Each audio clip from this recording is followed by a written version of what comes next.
తెలంగాణ రాష్ట్ర ముఖ్యమంత్రి వర్యులు శ్రీ యనమల రేవంత్ రెడ్డి గారిని అనుచిత వ్యాఖ్యలు చేయడం మేము యూత్ కాంగ్రెస్ తరఫున మేము చాలా ఖండిస్తున్నాం.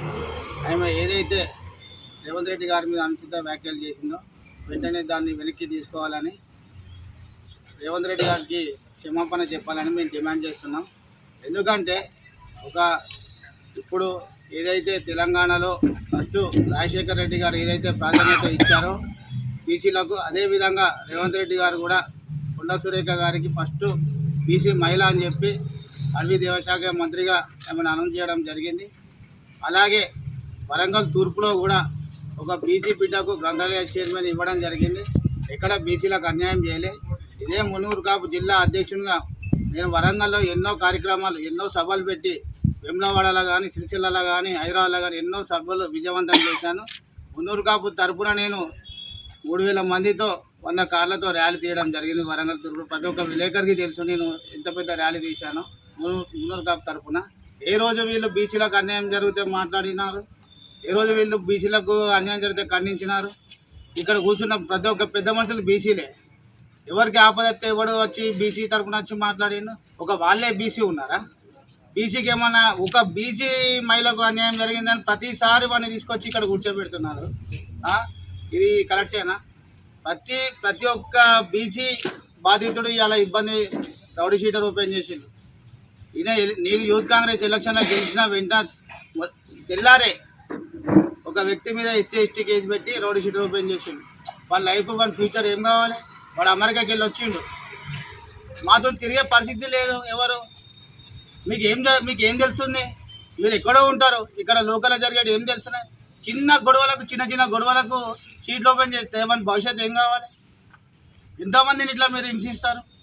ఎవడు మాకు సహకరిస్తే వాడిని ఇబ్బంది పెట్టాడు, ఎవడు మాకు ఏ మీటింగ్లో వచ్చినా ఇబ్బంది పెట్టాడు. తిరిగే పరిస్థితి లేదు ఎవరికి. 100 మందిని పెట్టి ర్యాలీ తీసాం, మేము కూడా తీయలేకపోతున్నాం. మీరు ఏబట్టి ఎంత అన్యాయం ఇది! ఏమైనా వచ్చుడు, ఒక అందరినీ ఖండించుడు, అందరినీ ఇబ్బంది పెట్టుడు, పోవడు. ఇదే వరంగల్లా నేను ఎన్ని కార్యక్రమాలు చేసినో, పార్టీ తరఫున ఎన్ని చేసినో ప్రతి ఒక్క విలేకరికి తెలుసు. ఎన్నో సభలు పెట్టిన, 10 రోజులు దీక్ష చేసిన, సత్యాగ్రహ దీక్ష 10 రోజులు చేసిన. ఎవరు చేసిన పార్టీ ప్రోగ్రామ్స్ అన్నీ? మీరు ఒక జిల్లా అధ్యక్షునే గెలిపించుకోలేకపోయారు. మీరు పెట్టిన వ్యక్తులు ఒక్కరు కూడా గెలవాలి. మేము కష్టాలలో ఉన్నాం, మేము ప్రజలకు సేవ చేస్తామని మమ్మల్ని గుర్తించి ఇవాళ ప్రతి ఒక్కరు మాకు ఓటేసి గెలిపించినారు. వరంగల్ తూర్పులో, నర్సంపేటలో మమ్మల్ని 2010-12లో దొంతి మాధవరెడ్డి గారు నాకు కన్వగా కప్పిన ఒక చిన్న విశ్వాసంతో మేము అడగగానే, అరే నీ అవ్వ పిల్లాడు ఎంతో కష్టపడతాడు కదా అని చెప్పి వాళ్ళందరినీ ఉపసంహరించి మమ్మల్ని పెట్టడం జరిగింది. అదే దొంతి మాధవరెడ్డి గారు చూడండి, నర్సంపేటలో ఒక మాట చెప్తే శాసనం, అది ఒక మాట కూడా ఎవరు గీత దాటిపోరు. ఇక్కడ వరంగల్ తూర్పులో అట్లున్నదా? మీరు 350 గుర్లు కాలబెట్టి కేసులు పెడితే ఇప్పటి వరకు అసలు వాడిని పట్టుకునే లేదు. సజీవ దహనం చేసిండు. ఎక్కడ పోయినా వ్యక్తి వాడు ఇంట్లో వండుకుంటే వాడు హన్మకొండ చిన్న కేసు విషయంలో హన్మకొండకు పోయి 20 మంది పోలీసులు పోయి పట్టుకొచ్చి వాడి మీద షీట్ ఓపెన్ చేసిండు. అదే 350 గొర్రెలు సహజ మరణం చెందితే ఎవరు పట్టించుకున్నారు? ఇప్పటి వరకు తన గురించి అడిగిన వ్యక్తే లేడు. ఎందుకంటే సీఎం గారిని అంతటి మాటలు ఇష్టం వచ్చినట్టు మాట్లాడడం అనేది అది సరి కాదు. ఎలక్షన్స్ ముందు ఈ సుష్మితా పటేల్ యూత్ వాళ్ళందరినీ పిలిపించుకొని సోషల్ మీడియాలో వర్క్ చేయండి, మా అమ్మని గెలిపించండి అని చెప్పేసి 24 డివిజన్స్ ఉన్న ప్రతి ఒక్క డివిజన్లో ప్రతి ఒక్క కోఆర్డినేటర్ని పిలిచింది. ఆమె కమిటీ వేసి అందరినీ పిలిపించుకున్నది. వాళ్ళందరికీ కూడా హామీలు ఇచ్చింది, పెద్ద హామీలు ఇచ్చిందంట. మరి ఇయటి రోజున వాళ్ళు పార్టీ గెలిచిన తర్వాత అక్క మాకు సుష్మిత అక్క మాకు అందరికీ జాబ్స్ ఇస్తా అని చెప్పేసి మాట్లాడిందక్క. ఒకసారి మీరు మాట్లాడండి అక్క అని అంటే, నేను మేడంకి ఇన్ఫర్మేషన్ ఇచ్చినప్పుడు మేడం వాళ్ళందరూ కూడా సోషల్ మీడియా వర్క్ చేసి మేడం వాళ్ళు చాలా బాధాకరంగా ఉన్నారు. ఎందుకంటే పార్టీ కోసం కష్టపడ్డాం అక్క, ఒకసారి మాట్లాడడం అంటే నేను చాలాసార్లు మీ మీటింగ్లో వచ్చినప్పుడల్లా నేను మాట్లాడినా, మేడం ఒకసారి టైం ఇవ్వండి అంటే టైం ఇస్తానన్నది దాటేసింది. ఇప్పటి రోజున సోషల్ మీడియాలో విష్ణు అనే అబ్బాయి వాళ్ళ ఫాదర్ చనిపోతే ఇదే కొండమురళి సారు వాళ్ళ ఇంటికి వెళ్ళి నీకు నేను జాబ్ ఇస్తా అని చెప్పేసి మాట ఇచ్చిండు. ఆ మాట ఇచ్చిండని చెప్పేసి ఆ అబ్బాయి నన్ను అడిగితే నేను ఆ ఫైల్ తీసుకుపోయి ఆ అబ్బాయిది మొత్తం డాటా మొత్తం తీసుకెళ్ళి, మేడం ఈ అబ్బాయి వాళ్ళ ఫాదర్ చనిపోతే జాబ్ ఇస్తాను, వాళ్ళ కుటుంబాన్ని ఆదుకుంటాను మాట ఇచ్చిందంట, ఒకసారి మాట్లాడండి మేడం అని అంటే, సార్తో మాట్లాడన్నమ్మా అని అన్నాడు. సార్ దగ్గరికి వెళ్తే మేడం అంటారు, మేడం అంటే సార్ అంటారు. అసలు ఏది కూడా పట్టించుకోకుండా ఎంత అన్యాయం చేయడం, ఇది అసలు ఎంత అవమానకరం అంటే, పార్టీ కోసం ఇంత కష్టపడితే మమ్మల్ని పక్కన పెట్టేసి ఒక నవీన్ రాజ్ అనే వ్యక్తిని నువ్వు లీజుకు తీసుకొని ఈస్ట్లో మా మీద ఎంత అరాచకం చేసిండు. సరే జెంట్స్ అంటే వాళ్ళ మీద కేసులు పెట్టడాలి, వాళ్ళు ఎదురు మాట్లాడితే, లేడీస్ మీద ఎంత అరాచకం చేసిండు. పర్సనల్గా ఫోన్లు చేసి మాట్లాడడం, ఎంత చెప్పుకోలేని సమస్యలు ఉండే. మేడం ఒకసారి టైం ఇవ్వండి మీతో మాట్లాడాలి అని అంటే కూడా చూస్తున్నావు కదా అమ్మ నా అంత ఆగమాగం ఉంటున్నాను అన్నావు. ఈ రోజున నీకోసం మేము లేడీస్ ఫ్యామిలీని చూసుకుంటూ, ఇంట్లో పిల్లలని, భర్తని, ఇంట్లో ఎన్నో పనులు చేసుకుంటూ నీకోసం మేము వచ్చి పొద్దున మార్నింగ్ నుంచి మొదలు పెడితే మేము ప్రచారాలు చేసి నిన్ను గెలిపించి మా భుజం మీద వేసుకొని ఇవాటి రోజున నిన్ను గెలిపిస్తే మమ్మల్ని కార్యకర్తలు పట్టించుకునే పరిస్థితి కూడా లేదు, నీకంత టైం కూడా లేదు. నీ మనవాడు చిన్నగా ఏదో గెలిచిండని చెప్పేసి రివార్డులు వస్తే నువ్వు లండన్ దాకా వెళ్ళినవే.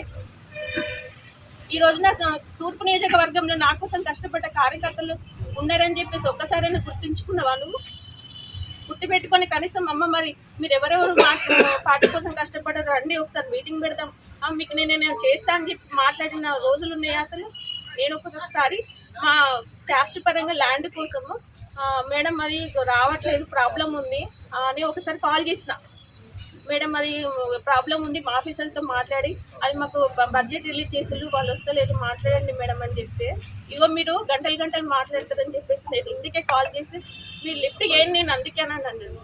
మరి రోజుల తరబడి మీకోసం మేము పనిచేసి గెలిపించినాం కదా, అప్పుడు కనిపించలేదా మేము గంటలు మీకోసం పనిచేసినామని చెప్పేసి. ఇలా ఈ రోజున సోషల్ మీడియా కార్యకర్తలకే కాకుండా సోషల్ మీడియా వారియర్స్కే కాకుండా నమ్ముకున్న కార్యకర్తలకు అన్యాయం చేసినాం. బీసీలు అంటున్నాం, మేమందరం బీసీలు కాదా? బీసీలకు అన్యాయం జరుగుతుందని ఒక బీసీ నినాదం ఒక్కటి ముందుకేసుకొని ఆమె చేసిన తప్పులని కప్పుపుచ్చుకోవాలని మాట్లాడుతున్నది. ఇవాటి రోజున మీరు మంత్రి పదవిలో ఉండడానికి కారణం నల్గొండ రమేష్ అన్న. అన్నయ్య మమ్మల్ని అందరినీ టీం వర్క్ చేయించి అమ్మ రండమ్మ మేడం వస్తుంది రండి వస్తుంది అని అందరికీ కాల్ చేసి అందరినీ టీమ్గా కూర్చోబెట్టి ఎంతగానో హార్డ్ వర్క్ చేసిండు. ఇవాళ వాళ్ళ ఫాదర్ చనిపోతే రాలేని పరిస్థితుల్లో ఉన్నారా మీరు? 50 ఏళ్ళ సన్నిహితం కదా మీతోటి. ఇవాళ వచ్చిన నవీన్ రాజును ముందట పెట్టేసి అన్నయ్య మీద లేనిపోని ఆరోపణలు పెట్టేసి పక్కకు పెట్టియమ్మే అంటే వీళ్ళతో మంచితనంగా ఉండి మేము వర్క్ చేస్తే మా మీద ఆరోపణలు. అది లేడీస్ అని కాదు, జెంట్స్ అని కాదు, ఎవరిని చూడరు. ఇష్టానుసారంగా వాళ్ళకి ఇష్టం, ఇక నోటికి ఎంత వస్తే అంత మాట్లాడము, ఎటువంటి కేసులైనా పెడతారు, ఎటువంటి మాటలైనా మాట్లాడతారు, నిందించడం, అవమానాలు. అంటే మిమ్మల్ని మేము గెలిపించుకునేది మీతోటి మాటలు పడి మేము ఇవన్నీ మీరేసుకోవడానిక? ఇవాటి రోజున మీకోసం మేము కష్టపడితే కష్టకాలంలో ఉంటే కూడా మా ఇళ్లలో కార్యకర్తల ఇళ్లలో కానీ మంచికైనా చెడుకైనా వచ్చిన రోజులు ఉన్నాయా? అదే నవీన్ రాజు బీఆర్ఎస్ క్యాండిడేట్స్ వాళ్ళ ఇళ్లలో ఎవరైనా చనిపోతే వాళ్ళకి ఇనామినేషన్స్, వాళ్ళకి పెళ్లి రోజు అని ఇవన్నీ ఆయన ప్రోగ్రామ్స్ పెట్టి చేస్తే వెళ్తారు, కానీ మా ఇళ్ళకి రావడానికి నీకు టైం దొరకదా? ఈస్ట్ నియోజకవర్గంలో డెవలప్మెంట్ చేసింది ఏమున్నది? ఇక్కడ ఏ ఒక్కటి కూడా డెవలప్మెంట్ చేయలేదు. ఇనామినేషన్ చేయడము వదిలేయడము. ఒక్కటైనా డెవలప్మెంట్ చేసింది ఉందా? ఏమీ లేదు. ఎంతసేపు మా ఇంట్లో పదవులు లేవు, మాకు ఇది ఇట్లా అంటున్నారు, వాళ్ళు ఇట్లా అంటున్నారు. వేడి సీన్ అని వాళ్ళ సొంత అల్లుడైతాడు, వాళ్ళ దగ్గర బంధువు అక్క కొడుకు, ఆయన మీద కూడా ఎస్సీ ఎస్టీ కేసు పెట్టి లోకల్ బండలు వేసి కొట్టించారు. మరి జనార్దన్ పటేల్ ఆయన మీద కూడా ఆయనకు కూడా లోకల్ బండలు పెట్టించి కొట్టించారు. ఇదొక షాడిజం. వీళ్ళు కొట్టించిన షాడిజం ఏంటంటే ఎయిచోని కొడతా అంటే అది వీడియోలు చూసుకుంటూ వీళ్ళకి చూపెట్టాలట. మీకు మొన్న చూసారు సుమంత్ కేసులో కూడా సుమంత్ ఒకరిని కొడుతూ ఉంటే రాడ్లతో కొడుతూ ఉంటే అట్టి సీన్ ఏదైతున్నదో ఇక్కడ ఉన్న వర్గాలకు వీళ్ళకి ఏదైతున్నదో ఆ రాడ్లతో ఏ విధంగా కొట్టిండు అనే సీన్లు కొట్టుకుంటూ అన్న కొడతాను అని చెప్పి చూపించి దాన్ని ఒక స్ట్రాటజిజంగా అనుభవించే వాళ్ళ కుటుంబం అది. అదేవిధంగా సారంగపాణి ఆయన ఒక ఎంపీటీసీ ఒక స్థలం కేసులో ఆయన మీద ఎస్సీ ఎస్టీ కేసు పెట్టి అది చేశారు. తర్వాత నిఖిల్ అనే పిల్లగాడు లండన్లో చదువుకుంటూ ఉంటాడు. ఏదో లవ్ అఫైర్స్లా వాళ్ళ దగ్గర బంధువులతోటి లవ్ అఫైర్స్ ఉన్నది. ఉంటంత మాత్రం ఆయనను తీసుకొచ్చి బాగా కొట్టి చదువును ఖరాబ్ చేసి ఒక రౌడీ సీటర్ ఓపెన్ చేసి ఆయన ఎస్సీ ఎస్టీ కేసు పెట్టారు. లేబర్ కాలనీ పిల్లగాడు మా పరమేశ్వర్ చాలా దగ్గర స్నేహితులు. ఈ విధంగా వరంగల్ను మీరు ఒక రౌడీ రాజ్యాంగం ఏర్పాటు చేశారు. రౌడీలకు ఇచ్చేసుకొని రౌడీ రాజ్యాంగం ఏర్పాటు చేసుకుంటే భయభ్రాంతులతోటి ఇవాళ మీరు అనుకుంటా ఉన్నారు, చాలామంది మా దగ్గర తిరుగుతూ ఉన్నారు, చాలామంది మా వెంబడి ఉన్నారని. వాళ్ళందరూ మీతో ప్రేమతోటి లేరు, మీకు భయభ్రాంతులతోటి మీతో ఏదైనా పని తీసుకోవచ్చు అని, మీకు దూరంగా పోతే ఏమైనా కేసులు పెడతారేమని. అంతే తప్ప అది ఊపు అనుకుంటారు కానీ అది వాపు అని చెప్పేసుకొని నేను మనవి చేస్తా ఉన్నా. ఆ వాపు ఏదైతుందో ఇప్పుడు తేలుతుందని చెప్పేసుకొని నేను మనవి చేస్తా ఉన్నా. పోనీ ప్రజల్లో మీకు బలం ఉన్నదా అని అంటే, మొన్న జరిగిన యూత్ కాంగ్రెస్ ఎన్నికల లోపల సోదరుడు సలీం సిటీ అధ్యక్షుడిగా వాళ్ళకి ఎదిరించి గెలిచాడు. సోదరుడు పరమేష్ జిల్లా అధ్యక్షుడిగా వాళ్ళకి ఎదిరించి గెలిచాడు. అయూబ్ వాళ్ళకి ఎదిరించి జిల్లా అధ్యక్షుడిగా తీసుకొచ్చుకున్నాడు. అదేవిధంగా స్వప్న గారు వారు కూడా జిల్లా మహిళా అధ్యక్షుడిగా అయ్యిండ్రు. ఈ విధంగా మీకు ప్రజాబలం లేదు, కేవలం ధనబలంతో ఏదైనా సాధించుకోవచ్చు. ఇవాళ మీకు ప్రజలు కానీ వాళ్ళు కానీ మీ ఇంట్ల చుట్టూ తిరుగుతూ ఉన్నారంటే, ఇవాళ మా కార్పొరేటర్లు మీ ఇండ్ల చుట్టూ తిరుగుతూ ఉంటే వాళ్ళు మళ్ళీ ఏదైనా సీట్లు వస్తాయని, మళ్ళీ ఏదైనా సీట్లు వస్తే గెలవచ్చు అని, రాజకీయాలలో బతికుండవచ్చు అని చెప్పేసుకొని వాళ్ళు తిరుగుతాను తప్ప మీద ప్రేమ లేదు. ఇవాళ మీరు బర్తరఫ్ అయిందంటే మీ ఇంటి ముందర నలుగురు కనబడరు, ఎవ్వరు కనబడరు. అది గుర్తుంచుకోవాలని చెప్పేసుకొని మనం చేస్తూ ఉన్నాం. జిల్లా అధ్యక్షులను చేసిన నియోజకవర్గం కాబట్టి బీసీల పేరు చెప్పుకొని ఇలా దేశంలో కాంగ్రెస్ పార్టీ పరిస్థితి ఇలా ఒక్కొక్కటి ఒడిసి పట్టుకుంటూ ఇలా మా జాతీయ నాయకుడు రాహుల్ గాంధీ గారు కూడా ఇంత బిరుసున్నది, ఇంత టెంపర్తనం ఉండదు. ఎందుకు నేను జాతీయ అధ్యక్షుని ఒక ఉన్నతమైన కుటుంబంలో పెట్టిన ఇలా కార్యకర్తలు ఉంటాడు, ఇలా చెప్పులేక కింద పడ్డాడు, టీ స్టాల్ ఉంటాడు, ప్రతి ఒక్కరిని ప్రేమిస్తాడు.